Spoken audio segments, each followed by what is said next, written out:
This is what Stan Cole saw while driving around with another farmer near Lorain, Texas this week. He jumped out and started taking pictures of a tornado and stayed, even as the Texas twister moved closer and closer. In Cole's case, discretion was not the better part of valor. You know what the problem is?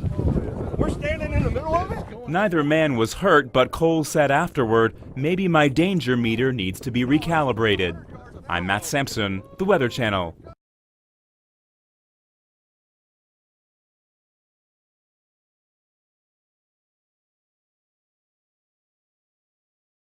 Well, Wolf, what we can tell you is that at about 11:30 today, the U.S. Park Police received a call from someone with a bomb threat, actually saying that there was a package in one of the visitors' lockers. The U.S. Park Police responded with a bomb-sniffing dog. The dog did indicate that there was something. He reacted, the bomb dog did. And so right now we know that the NYPD bomb squad is on the island at the Statue of Liberty in Boston Harbor there. They are there, and they are looking into that suspicious package believed to be in the visitor's locker. That's what we know so far. There are ferries that transport people from Manhattan. Those ferries are in the harbor now. They have not pulled all the way back. We've tried reaching out to the companies to see specifically what they are telling people, but right now it's unclear, in fact, whether they have stopped the tours to the island or whether they're just waiting to see how this all plays out. But we can tell you that the NYPD bomb squad is there on the scene, and they're trying to determine exactly what is in that locker. And of course, they're tracing back to see where that phone call originally came from, Wolf.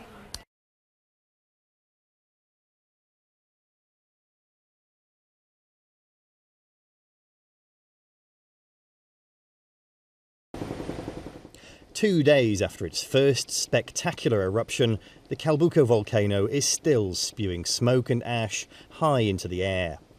The authorities remain on red alert. Geologists say that further eruptions are highly probable. With most people now out of danger, the big question is, where is all this ash going to land? Towns and villages in southern Chile and Argentina have already been blanketed in volcanic gravel. It's a nightmare for farmers. Their animals can't graze. The only solution is to move them elsewhere. It's terrible. Our animals, our homes, we've lost everything. Everything. Our homes, animals, some are starving. Help has arrived late.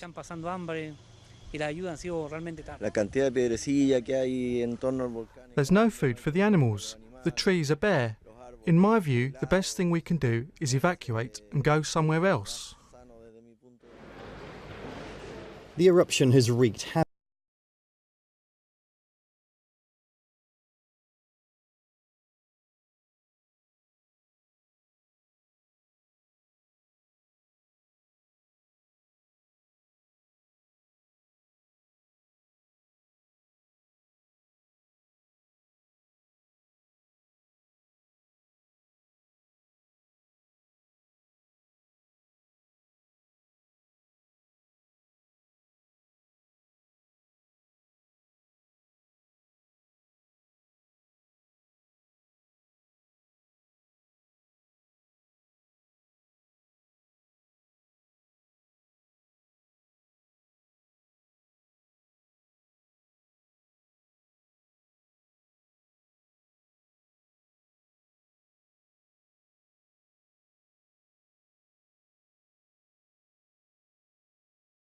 I have not heard anything because I myself got injured in the earthquake and come to a hospital. I came to one hospital and there were 4 dead bodies that were brought because of the earthquake, and there were dozens of people being treated outside in the open.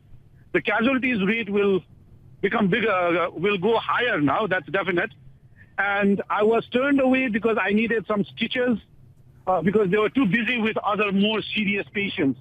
There have been broken bones, broken legs, hands. People have been injured in the head. So it is quite chaotic. This is the second hospital I've come to, and it is quite chaotic scenes out here.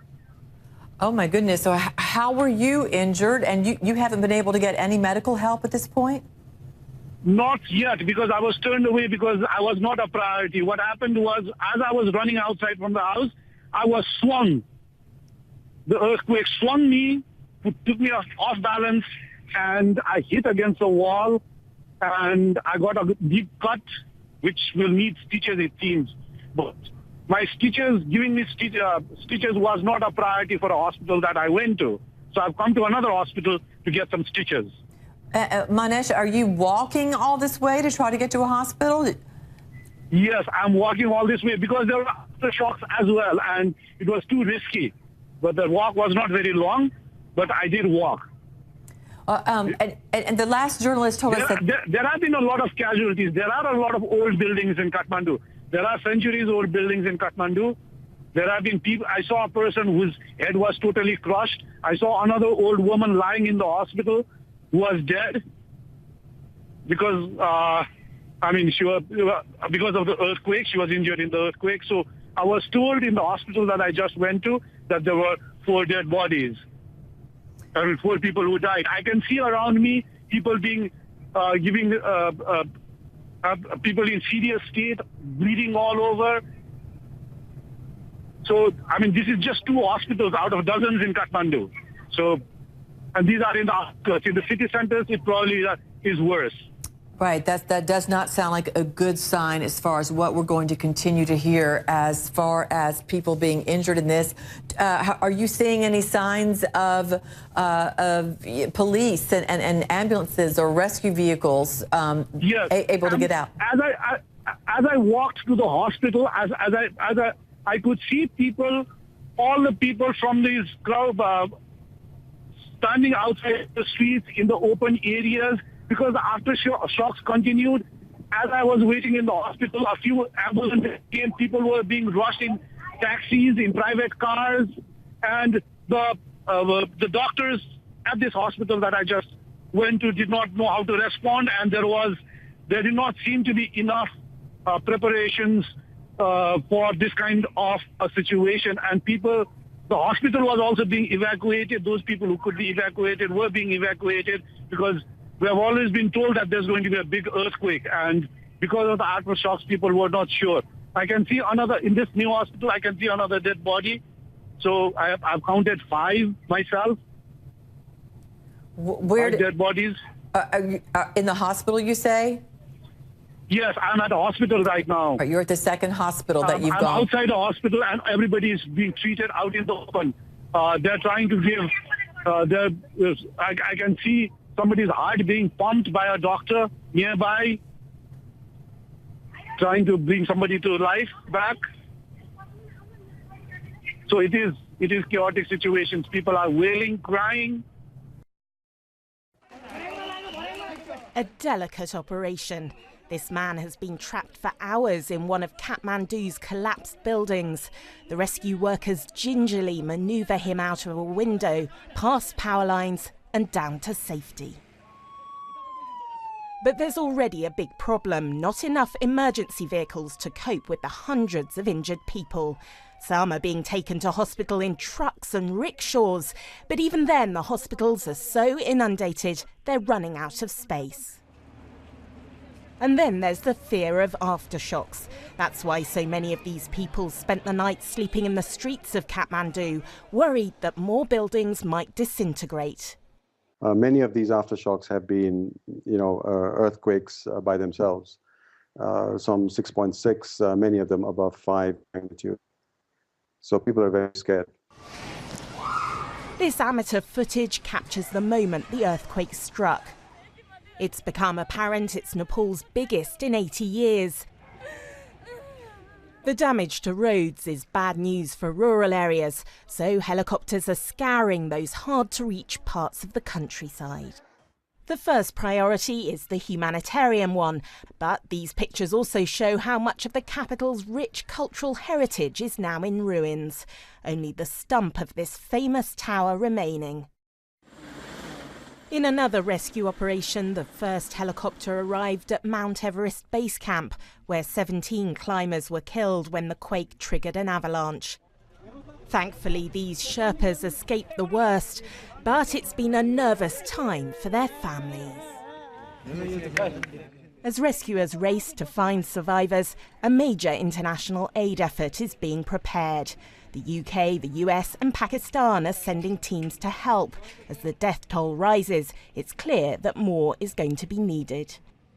Naomi Grimley, BBC News.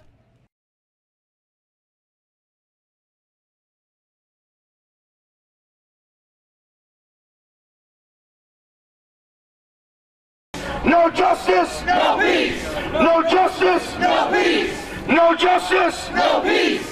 Freddie, Freddie, we will fight for Freddie Gray all night, all day. We will fight for Freddie Gray all night, all day. We will fight for Freddie Gray. Freddie Gray didn't have to die.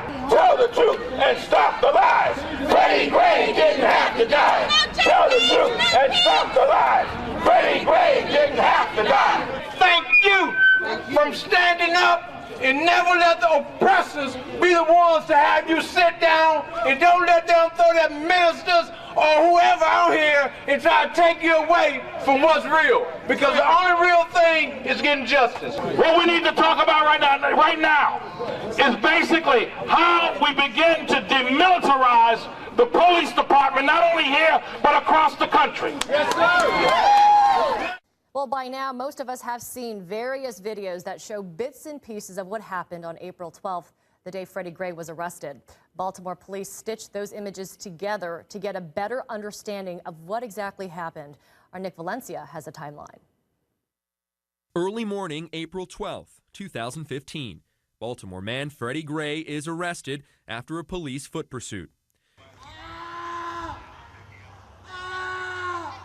Shown here on cell phone video, Gray is in handcuffs as police escort him into the back of a police van.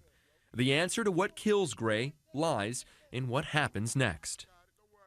We found new information, and we will continue to find more information as we go. At a news conference this week, Baltimore police announced the release of what they say are a series of surveillance cameras that show the incident's timeline. 8:39 a.m., Gray runs through a housing complex. Less than 2 minutes later, cameras capture a police van driving towards Gray. Lights flashing, a squad car follows. Just before 8:42 a.m., Gray is on the concrete, under arrest. 2 bicycle cops hover over him. Within seconds, residents casually begin to gather at the scene, some with cell phone cameras. By 8:44 a.m., the police van returns to frame. Its back doors open. Gray appears to be loaded into the back. At 8:46 a.m., the van drives off. A police union attorney told CNN what may have followed is a so-called rough ride, or a deliberate tactic used by police to harm unbelted, handcuffed passengers. Gray was not buckled in, though the police commissioner says he should have been. On its way to the police station, the van makes 3 stops. At 9:11 a.m., nearly 30 minutes after Gray's arrest, the police van is seen making one of those stops. Its back doors open as police pick up another prisoner. 15 minutes later, police call an ambulance for Gray when they arrive at a precinct. Nearly a week since his death, police have still not released a timeline or information about their last interaction with Gray. We know more details about those 3 stops that police van made. According to police, during the first stop, Gray was placed in leg irons. During the second stop, they say they stopped to, quote, deal with Gray, though we don't know exactly what that means. That part is also under investigation. During the third stop, according to the police commissioner, Gray was seen on the floor of the van requesting a medic.